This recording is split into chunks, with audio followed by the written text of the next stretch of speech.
Kalau menurut saya ini feeling-feeling aja. Insya Allah Imam Mahdi sudah ada. Insya Allah sudah ada. Insya Allah.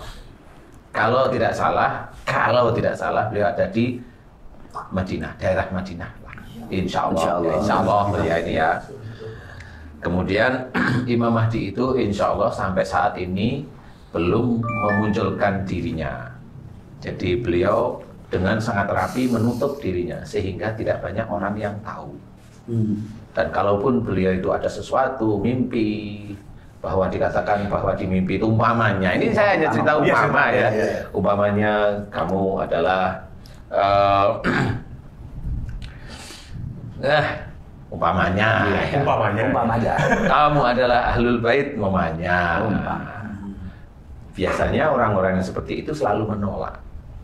Dia selalu tidak yakin terhadap dirinya. Jadi orang-orang yang biasanya menyimpan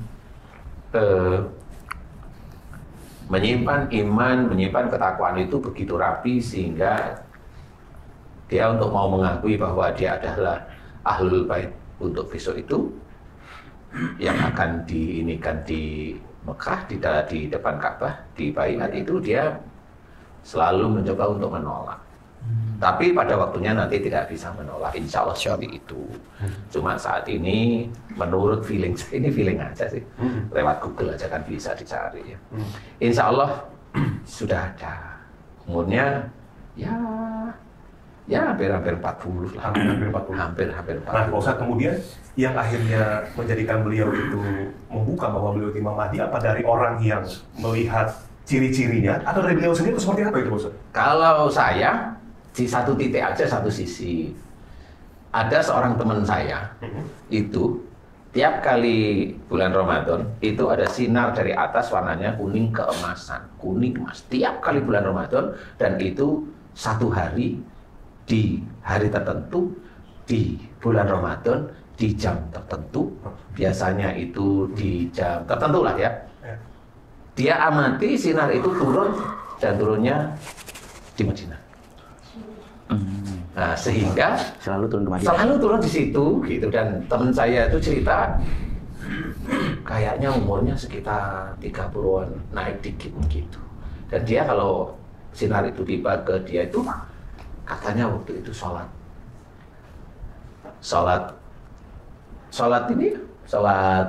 apa itu namanya? Sholat terawih. Saat terawih, pas sholat terawih selalu saya diceritain gitu, dan itu 3 tahun berturut-turut, 4 tahun ini selalu di situ. Jadi dan habis itu selesai. Nah itu dicirikan kayaknya itu, karena siapa yang bisa menerima satu sesuatu yang nikmat itu sebegitu besar rahmatnya itu kan kita kan nggak mungkin. Kita itu nggak mungkin. Tapi kalau di antara kita ada yang mengaku mendapatkan, ya nggak apa-apa, kita lihat aja yang mengaku mendapatkan itu akhlaknya bagaimana, ibadahnya bagaimana, ketauhidannya bagaimana, kan seperti itu ya. Dalam keseharian bagaimana, seperti itu kita lihat.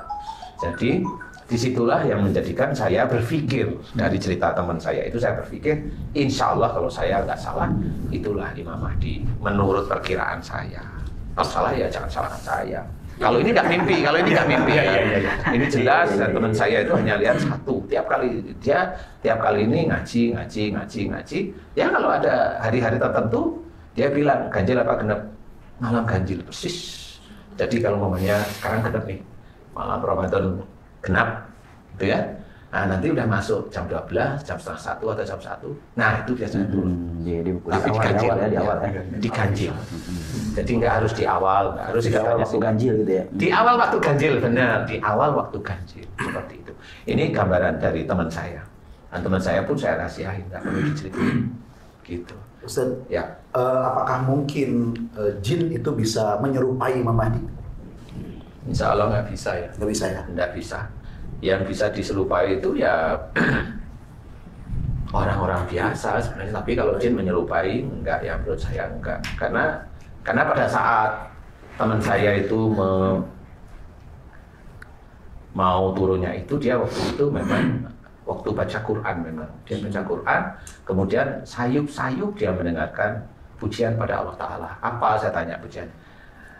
Pujiannya ya itu aja biasa. Subhanallah, walhamdulillah, wa la ilaha illallah, wallahu akbar. Tapi nggak satu. Katanya seluruh langit itu bunyi. Oh. Jadi dia itu kayak dengung, awalnya dengung biasa, tapi agak mulai jelas-jelasin, oh ini muji Allah, mulai dia diam. Dia selesai nunduk, kemudian dia coba berdoa pada Allah Ta'ala. Nah berdoa, kemudian ada memang, di langit itu ada kuning kemasan, langitnya itu menurut dia kuning kemasan, kemudian ada kayak sinar. Iya itu sinar, Oh, sinar. Kemudian kayak ada yang mau turun gitu, apa namanya ya? Kayak lampu sorot. Kayak bukan kayak lampu sorot, kayak benda dia bilang. Maaf ya, kayak kalau tahu pelembungan apa pelembungan itu? Gelembung. Bukan. Balon diisi air nggak penuh, kemudian itu kan dipegang. Ya. Ujungnya itu kan gelantung gitu ya. Nah mirip itu. Warnanya jadi antara flat, ini kemudian ada set gelantung. Nah itu flat lagi satu. Habis itu terus suara itu semakin kenceng, katanya dia karena beberapa kali suara itu semakin kenceng itu turun terus. Dan kalau dia bilang itu bukan sinar menurut dia, itu kayak emas 24 karat kalau dia bilang gitu. Yang gelantung gitu. Yang akhirnya turun itu. Cahayanya kuning berarti gitu. Iya, bukan cahaya, ya emas saja turun gitu. Adanya di bulan Ramadan setiap Selama ini ya yang saya dengar dia selalu bilang awal ganjil kalau tadi Ustaz bilang itu. Awal waktu ganjil. Tapi bukan awal Ramadan ya? Iya, Awal jadi berarti 10 hari terakhir. Wallahu a'lam, saya masih lupa. Kalau ini ngukurnya jadi setiap jam 12 nih ke jam 1 jam setengah 2 Nah itu mulai ya. ganjil gitu. Jadi kayak mulai awal waktu ganjil. Kalau tanggal yang ganjil. 10-nya saya lupa ya, saya harus tanya lagi tuh. Berarti Karena dia kayaknya dicatat deh dia itu. Harus berangkat dengan samawi ini umrohnya. Karena ini juga sosok yang ini sebetulnya Posat yang lagi ramai diperbincangkan itu sebetulnya dia juga tidak mengaku bahwa dia itu sebetulnya Imam Mahdi. Dia hanya menceritakan bahwa dia bermimpi. Mimpinya seperti itu. Mimpinya itu tentang Duhon tuh saya lupa ya, ada yang 500 sampai 300 kali dia bermimpi. Tentang Duhon. Tentang Duhon. Beneran tuh mimpinya. Sampai segitu banyak akhirnya dia mulai. Itu subscribernya Gimana Posat? itu subscriber apa mimpi? Viewer ya. Secara logika kalau memang dia mimpinya sampai 1000 kali berarti kan 1000 malam ya. 500 dan 300. Jadi ada beda nih. Ada yang satu tentang A 500, tentang B 300 kali. Nah, akhirnya dia memberanikan diri untuk Itu yang apa? Yang ada Duhon dan apa saya lupa. Pokoknya ada 2 hal aja yang dimimpikan itu. Sudah sekian banyak. Dan dia pun sebetulnya tidak ingin disebut sebagai Imam Mahdi. Cuma akhirnya orang-orang yang mendengarkan mimpinya menyimpulkan bahwa beliau sosok itu adalah Imam Mahdi. Dan banyak banget sekarang orang-orang yang udah pindah ke Pakistan. Beli tanah di sana menjadi pengikutnya. Itu tanahnya murah nggak yang dia jual? Nah itu kalau murah sama kapling. mahal berarti ada komisi. Masalahnya rumah kakek saya juga dijual di sana. Kalau nggak dijual pindah. Iya bisa jadi terlepas Bahasa dari Inggris ini ya ya. esensi, terlepas dari bener enggaknya tentang berita Imam Mahdi menurut si Muhammad Qasim ini, tapi kita harus kasih penjelasan esensi dari Imam Mahdi ini, kebenaran yang pasti akan turun, dan tentu apa yang harus diambil hikmah Ustadz buat kita semua nih. Apakah ini bagian dari orang yang hanya apa ini sudah menyampaikan tanda-tanda aja? apa pertama ini perintah Allah, atau kedua ini sudah tanda-tanda akhir zaman, atau kenampakan itu memang betul dinampakkan dengan izin Allah, sehingganya ini menjadi min ayatillah daripada ketentuan dan kebesaran Allah Subhanahu wa taala. Bagaimana menyikapi esensi ini Ustaz? Jadi kalau saya melihatnya gini, tanda ini memang ini kan dari teman saya satu, teman saya yang lain ini ceritanya beda. Yang satu itu kesannya kayaknya memang sesuatu yang berdasar Islami yang tadi gitu ya, karena dengan apa namanya pujian kepada Allah Ta'ala itu kan kelihatan Islami ya. Yang satu ada beda lagi teman saya nih. Teman saya menceritakan dia itu sering dihilangkan oleh satu kerajaan jin. Dia selalu dihilangkan. Dia selalu diajak untuk di kerajaan itu. Itu teman saya selalu lihat, karena itu teman saya itu kan hafal WA-nya saya hafal. Saya kalau lihat WA dia, orang normal kan WA biasanya WA kemana itu biasanya ada jejak digital dia itu ber-WA ada di mana? Ya, itu kayak contoh saya kasih tahu namanya. Teman saya itu dari bulan Juli sampai sekarang ini. Itu WA-nya tetap bulan Juli terakhir dia mau pergi. Dia mau pergi dan dia minta doa mudah-mudahan diberi keselamatan sama Allah Ta'ala. Karena dia diomongin, saya mau ditarik ke dunianya salah satu kerajaan dari raja-raja yang moksa. Nah, dia udah bertahun-tahun seperti itu. Nah, ini yang terakhir dari Juli sampai sekarang ini belum keluar. Karena biasanya saya lihat tanggalnya itu bertepat. Masih sama. Jadi dia belum pernah muncul. Nah, menurut teman saya yang itu, dia itu selalu kalau cerita sama saya begini, bos gitu. Kalau sama saya itu bos gitu ya. Bos jangkrik bos. Bos jangkrik bos. Ini mah nyogok itu ya. Jadi dia selalu cerita, bos gini bos, saya itu heran. Saya itu di kerajaannya mereka itu ketemu sama Prabu Brawijaya, ketemu sama Ratu Sima di Jawa Tengah, ketemu sama Prabu Siliwangi, ketemu sama Budawaka, Brahma Gandhi, ketemu sama yang menjaga di Galupakuan. Sebentar, yang menjaga namanya Sabdo Palo. Dewi, bukan Dewi Sekar Arum namanya. Galupakuan dia cerita. Galupakuan berarti Tasik ya. Iya di Bogor. Nah itu banyak lagi, termasuk yang lain-lain. Nah itu ada satu makhluk yang sama-sama moksa. Nah itu dia ngomong cewek. Namanya sampai sekarang dia itu bertanya kenapa orang itu ada di sini di Jawa. Namanya Ratu Bilqis. Nah Ratu Bilqis ini itu selalu bertanya sama teman saya. Kamu tahu nggak ada urutan-urutan dari cucu cicitnya Nabi yang di sini? Ditanya sama teman saya. Dia bertanya sama teman saya. Teman saya nggak ngerti. Di sini tuh di dunia. Di sini tuh di negeri kita ini. Indonesia. Gitu. Dari Nabi dari mana gitu loh. Nah silsilahnya Nabi dari Palestina. Oh bukan Rasul Muhammad, bukan. Palestina itu yang dicari. Dan ini teman saya kalau pas muncul selalu tanya, emang kenal bos? Kenal nanti. Ya begitu aja kalau saya. Tapi teman saya itu selalu cerita kerajaan yang moksa ini sudah bersatu. Raja-raja ini sering apa namanya diskusi atau itu musyawarah itu selalu ngomong akhir zaman ini sudah dekat, sudah sampai. Sebentar lagi kalau menurut dia orang Arab yang disebut penyatu umat Islam itu akan muncul. Nah itu kerajaan jin, raja jin yang moksa itu sudah mulai ngomong seperti pakai bahasa mereka ya, pakai bahasa orang sini Arab, ya. Orang Arab, dia bilang orang Arab jelas sekali yang ditunggu itu akan muncul. Dia nggak tahu siapanya itu gitu. Ya karena orang Indonesia kan ya nggak pernah kenal, jadi nggak ngerti. Gimana? Dengan bahasanya bahasa raja-raja itu, gitu. dengan bahasanya raja-raja itu. Kita simpulkan lah itu yang dimaksud adalah Arab Mahdi. Iya. Dicari gitu kan ada gentong gitu, jadi lihat dulu tuh gitu. Jadi itu menurut teman saya satu itu selalu begitu. Kalau muncul itu, bos kenal nggak sama cucu cicit dari salah satu nabi yang di Palestina? Pokoknya darah Israel lah. Iya. Mana saya kenal saya itu Ustaz Asep, Ustaz Hafid, Haji Hasan, Mas Bobi itu Pakistan, bukan dari Israel, gitu ya. Saya dari Galupakuan. Oh iya ya Hasan namanya. Nah itu selalu begitu dan saya selalu berpikir gitu. Emang kenapa?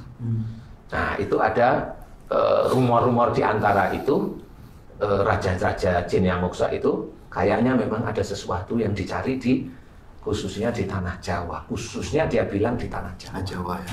Ada hubungannya dengan tadi yang di Arab tadi itu ya, iya gitu, ada hubungannya yang di Arab tadi. Nah, yang moksa tuh masih hidup Pak Ustaz? Yang moksa ngapain yang moksa? Yang hidup, yang masih hidup. Gini, jadi kan ini pernah ditanyain, si Raja Jin itu pernah ditanyain gini, loh kamu itu kan yang ngomongnya itu kan nggak salah ke Brawijaya ya, Gusti Prabu, jenengan itu kamu maksudnya di bahasa halus, jenengan itu kan bisa melihat manusia, loh kenapa malah tanya sama saya kan gitu. Nah Prabu Brawijaya dan juga yang lain-lain tuh ngomong dan ngomongnya sama, si orang yang dicari Ratu Bilqis itu kita nggak bisa lihat. Gitu ceritanya itu. Yang di tanah Jawa itu kami nggak bisa lihat. Karena beda alam atau? Bukan, kalau orang-orang tahu. Bisa, ya. Mamanya mamanya itu Ustaz Asep. Iya. Bukan itu saya lihat. Orang suci kira-kira seperti itu. kurang lebih ya begitu. Nah, kalau itu bukan orang suci, gentong suci. Atau air suci itu yang digini-giniin itu.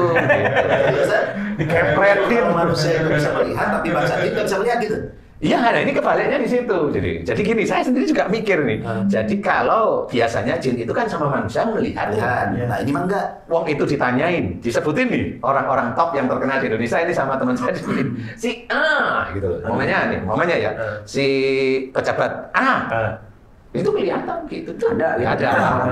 Pejabat B, ada itu kelihatan dia lagi ini ngomong gitu.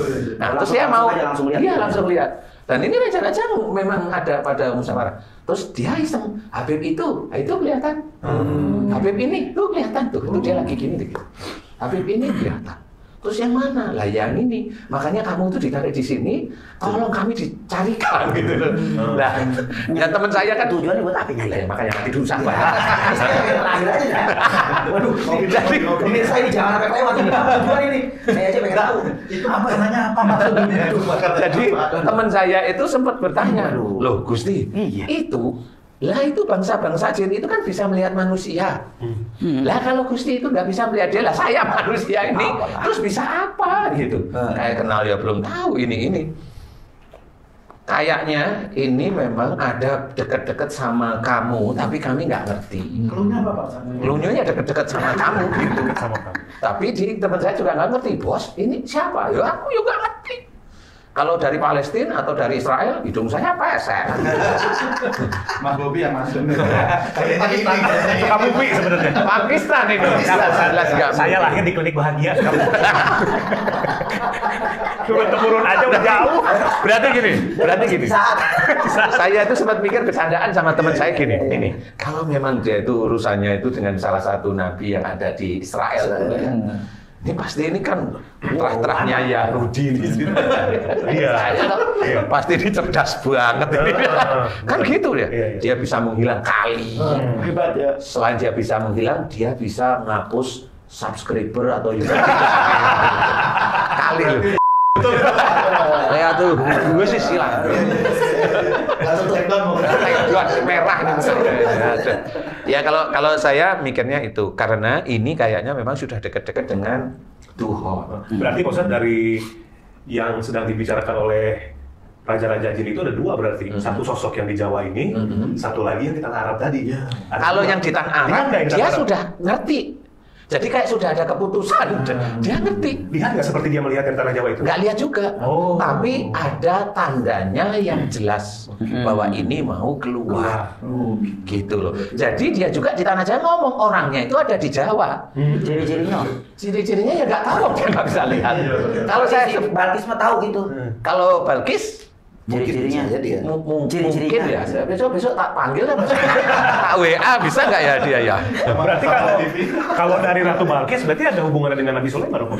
Turunannya. Walau alam saya nggak ngerti kali ya. Ngapain kemarin-kemarin? Bukan, Nabi Sulaiman itu kan bisa berbicara dengan jin binatang, dengan jin punya pasukan jin. Punya pasukan jin dan ditakuti pasti oleh para jin. Oh, kalau ngomong sama jin mah sering di siraman kolbu sering ngomong sama jin. Ini kaitan antara Imam Mahdi dengan yang ada di Tanah Jawa. Ini akan saling mendukung untuk menyelamatkan dunia atau gimana keberadaannya? Gimana tuh? Ya, sebentar. Ini pertanyaan bagus sekali. Kayaknya saya belum tanya yang itu. Ada korelasi apa? Karena sehingga dicari gitu. Karena teman saya itu masih di sana. Itu makanannya gimana di dalam? Katanya nggak makan. Katanya emang nggak makan. Jadi kalau udah keluar itu keluar aja dia langsung, bos aku udah ada gitu. WA aja langsung ke saya. Nomor 1 yang di WA itu saya. Jadi keluarganya malah enggak. Nah, saya kebayang datang pasti nyari konter HP dulu tuh ya. Pasti kuotanya udah kedaluarsa. Itu pernah. Saya itu ketawa gitu. Dia itu mau berangkat tuh lupa HP-nya itu ditancap. Dicas. Dia masuk ke gimana ke dunianya itu sekitar 1 tahun. Itu dia balik itu HP-nya meleduk. Lupanya overcharge. Jadi dia langsung cari HP temennya, dia langsung WA ke saya, bos tolong beliin HP. Iki nomornya siapa? Kowe sopo? Saya bilang gitu. Aku iki bos. Yalah ya tak kirim lewat Diki itu gua ya. Piro HP-nya ya begitu. Selesai langsung ngekek itu. Apa namanya ini? Video call itu ngekek. Lah ngopo? Lah aku ki lupa nancepin jeblok. Ya itu sering yang begitu. Kalau enggak kadaluarsa. Udah setahun itu kan nomor itu kadaluarsa ya. Berarti di alam urusan alam hebat ya, urusan alam kita ribet juga. Di alam jin itu nggak ada konter HP, berarti nggak ada Android. Pakai telepati pasti. Dia udah langsung lupa balik. Nah, memang kalau hubungan dengan antara yang di Arab dengan Jawa, saya masih belum paham sekali ya Ustaz ya. Jadi saya belum bisa bercerita. Cuma apakah yang namanya Khurasan itu di sebelah timur Arab lah, itu juga nggak tahu ya, Allahu alam sebenarnya ya. Timur itu kan luas. Papua Nugini itu timur juga. Ya, Jadi belum bisa ditunjukin kemana arah itu gitu ya, pasti. Kalau saya umpamanya pura-pura tahu, saya belum cerita juga. Masih dikip ya, Masih dikip. Tapi itu nama Khurasan itu apakah nama orang atau nama tempat? Karena yang selama ini kita bacakan tempat. Ya, yang jelas tempat. Nah, itu tempat. Nah, kalau memang ada orang yang memang dia bergelar Khurasan, mamanya kali dia kali. Kali mamanya Ustaz tapi bilang Al Khurasan. Nah, itu kali. Kayaknya Al Khurasan bin Haji Hasan. Jadi kalau kita melihat dari sisi teman saya yang satu, dia tiap kali Ramadan itu dia selalu melihat itu kira-kira sekitar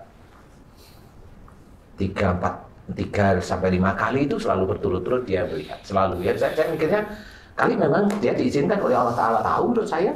Ramadan ini berarti ya sudah terjadinya ya.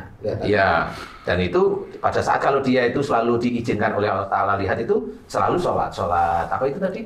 Sholat tarawih. Ya, jadi jam kalau jam sini sih katanya jam 1 atau setengah 2 waktu malam. Oh iya, di sana Isya. Saya hanya mengingat-ingat beliau cerita aja. Oh iya ya. Tapi selalu dia selalu bilang gitu. Ngerti nggak Ustaz? Aku kurang ini ya, kali kalau saya harus belajar, kali saya harus butuh waktu untuk mempelajari itu. Nah, tapi di sisi lain, teman saya yang hilang itu sudah 4-5 tahun itu selalu begitu dia itu. Bolak-balik gitu. Pak Ustadz, itu Raja-Raja Moksa dengan Ratu Balkis itu bisa ketemu apa? Kan sama-sama moksa. Nah, ini Ustaz Asep aja tanya itu, Pak. Satu level. Iya. Oh. Kuburannya Ratu Balkis ada nggak? Nggak ada. Bener nggak ada. Ya, Jasan. Menghilang Ada nggak Jasan? Hah? Menghilang. Oh, nggak ada. Berarti satu level. Iya, memang ada. Saya pernah dengar nih dari makhluk Allah yang beda. Ini saya pernah dengar nih ya, tapi dari orang lain nih. Saya pernah dengar. Itu ada cerita pada saat Ratu Balkis itu dengan Nabi Sulaiman, habis itu terus ceritanya nggak ada. Ya, jadi bukan meninggal, putus ceritanya. Sehingga makanya saya tanya sama Ustaz Asep Haji Hasan yang memang sudah hobinya Haji Hasan itu kan ke kuburan-kuburan. Baik, kayak para sinisan. Ngukur. Ada bisnis di Sama ngecat nama. Kita ke kuburan itu untuk melakukan apa namanya ya perenungan. Ya, kita Haji Hasan ngukur dong. atau nyari cincin. Cari Kris. Jadi Selain yang dibahas dua sosok tadi ya di tanah Jawa dengan di Arab itu, Pak Ustadz, di kerajaan itu sendiri sering nggak sih Pak Ustadz membahas tentang Dajjal sebetulnya? kalau Dajjal itu mereka nggak pernah tahu kayaknya.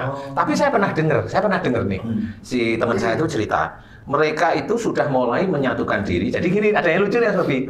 Jadi Prabu Brawijaya itu sama Prabu Siliwangi sama yang Galuh Pakuan itu ngobrol aja santai. Jadi sudah nggak ada musuhan kayak orang Jawa dengan orang Jawa Barat itu. Itu malah di yang real life kita Itu yang ini ya sampai seperti itu gitu. Jadi tadi yang ditanya apa? Oh Dajjal. Lupa saya ya. Kan gini, kalau tadi kan sosok ini sepertinya yang ditunggu-tunggu oleh umat Muslim di tanah Arab dan sebagainya. Nah kalau Dajjal itu di kalangan mereka itu apa dibahas seperti apa? Saya itu lupa itu gara-gara itu YouTube-nya hilang. Bukan hilang. Jadi kepikiran. Karena Gibran itu moksa. Jangan-jangan Dajjal yang nyulik. Jadi gini ceritanya. Saya pernah dengar nih teman saya itu cerita bahwa raja ini khususnya yang Prabu Brawijaya itu bicara, kami menyatukan diri semua raja-raja di Nuswantara. Nah dia bilang gitu, Nuswan dia bilang. Nusantara, Nuswantoro bos. Oh iya emang zaman dulu namanya itu gitu. Iya Ci ya? Kalau sekarang TKN. Apa IKN? Ibu kota Nusantara. Harusnya jangan Nusantara, Nuswantoro. Nah, itu rada tepat lagi. Jawa apa itu? Iya. Hah? Untuk apa dikumpulin Pak? Jadi raja-raja ini saya tidak tahu persis. Dia selalu ngomong kami ada di barisan orang yang sampai sekarang kami cari belum ketemu untuk berperang dengan prajuritnya Dajjal. Hanya ngomong gitu itu Prabu Brawijaya itu. Sebentar. Sering ngalahin Dajjal. Nah kan gini, berperang dengan prajurit Dajjal spesifiknya. Berarti bukan dengan Dajjalnya kan? Bukan. Dengan prajuritnya. Iya. Nah, berarti yang Berarti mereka tahu. Kan kalau yang melawan Dajjal sendiri kan Nabi Isa, insya Allah. Iya, betul, Nabi Isa. Yang melawan prajuritnya itu berarti ada dua nih, Anak buah. Al-Mahdi kah atau yang Tanah Jawa tadi, Pak Ustaz? Yang melawan prajuritnya. Tapi kan prajurit Dajjal itu kan macam-macam ya. Levelnya banyak. Jadi istilahnya kalau orang di daerah sini yang sudah masuk ke anak buahnya Dajjal ya jadi prajurit Dajjal. Tapi ada prajurit yang memang akan muncul nanti 70.000 anak buah Dajjal yang ada di nakutin kan? Itu pasukannya Dajjal itu. Nah itulah yang sulit nanti dikalahkan. 70.000 itu. Iya. Turunlah Imam Mahdi itu ya nanti. Iya. Itu yang sulit. Tapi kan Pak Ustadz sering Dajjal juga kan? Hah? Pak Ustadz Danu kan sering. Kan anak buahnya. Iya. Kan anak buahnya kan masih bayi, tinggal mutas kan selesai. Masa jin ada bayi? Lah kan yang dulu di Ustadz Asep itu kan Dajjal bayi. Ustaz, pertanyaannya. Ya, kalau yang gede ya takut lah saya. Belum balik. Prajurit Belum Dajjal. sunat. Jadi sunat jadi kebayang ada bambu digituin. Saya sunat gitu kan. Prajurit Dajjal ini yang 70.000 tadi, Itu prajurit yang asli prajuritnya Dajjal. bukan yang ditumpangi. Beda lagi kayak. Kalau yang selama ini kita temuin kan yang ditumpangi. Feeling saya itu yang ya itu yang level bawah itu ditumpangi. Yang itu enggak, itu prajurit asli. Bukannya Yajud-Majud Pak Ustadz? Bukan prajurit Dajjal. Ya Yajud-Majud itu kan nanti setelah Dajjal. Oh, Dajjal dulu berarti ya? Dajjal dulu karena dia lahir duluan. Baru YM. Ya, baru apa? YM. Kok kayaknya pernah dengar. Yajud-Majud. Oh ya jangan disingkat sih. Pakai persepsi. Persepsi juga Yajud. Aduh. Ya singkatan. Ya Nurdin dan Meli. Aduh. Oke. Nah, kemudian Pak Ustadz, dengan 70.000 tadi, itu kan sangat banyak, bagaimana? banyak banget itu. Nah itu apakah tersebar di seluruh dunia? Ataukah dia hanya berfokus di satu tempat, misalkan di Arab saja, atau menguasai Arab? Kemudian nanti yang di Tanah Jawa ini, Ada lagi gitu? kita melawan di sana, atau misalkan orang di Tanah Jawa ini Saya nggak ikut-ikut. Kita lawan aja sendiri. Saya nggak ikut-ikut. maksudnya sosok yang bukan. Oh, belum. Saya nggak ikut apa ya? Menjiwai banget. Kita. Ini mau pipis nih saya bilang kita ini langsung. Aduh. Lawan yang bukannya masih susah. Iya benar. Makanya kan diri kita. Iya. Sosok di Tanah Jawa ini kesana membawa pasukannya juga atau seperti apa kira-kira? Nah, ini pertanyaan bagus. Kayaknya saya belum tahu. Kalau saya mau tahu itu Berapa satu tempat dulu Ustaz? saya belum tahu beneran nih Ustaz. Jadi kayaknya kalau memang informasi itu saya harus pergi deh saya harus ke Arab depan Ka'bah, harus mohon kepada Allah Taala di mana saya juga nggak tahu nanti ya. Nah, Ini kisi-kisinya kayak petunjuk yang Ustaz dapat gimana? Yang mana tadi? Yang apa itu yang 70.000 itu tersebar? Atau emang di satu tempat feeling aja ini mah? Saya sih mendengarnya masih di 70.000 itu. Itulah yang sulit dikalahkan. Hanya itu dulu. Ada udah sekarang? Belum. Oh, belum. Ya belum. Imam lawan ya. Kalau ada juga jiper juga. Wah jasa kreatif loh.